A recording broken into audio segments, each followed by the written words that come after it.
Just remember, 2 weeks ago, we were talking about almost no cases in the United States. And now that we're testing for it and watching the spread as it's unfolding, those numbers are going up astronomically. 3 weeks ago, Italy was just living life just fine. Now they're literally in a virtual shutdown in the northern parts of Italy. And that's the challenge with an infectious disease like this. It can spread very quickly, and it also can affect people. I think maybe to put this into modern terms, because this is something we think of often when we think of pre-antibiotic days, the old-time medicine.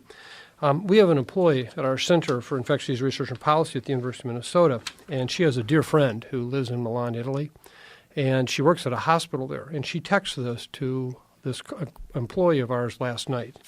And this was an email that came out yesterday from one of their physicians in Milan at the largest hospital there. And he said, I just got a very disturbing message from a cardiologist at one of the Milan's largest hospitals. They're deciding who they have to let die. They aren't screening the staff anymore because they need all hands on deck, and they have very small areas of the hospital dedicated to non-COVID patients where they still screen doctors. Everybody else is dedicated to COVID patients, so even if they're positive, meaning that they're sick, but they don't have a severe cough or fever, then they have to work.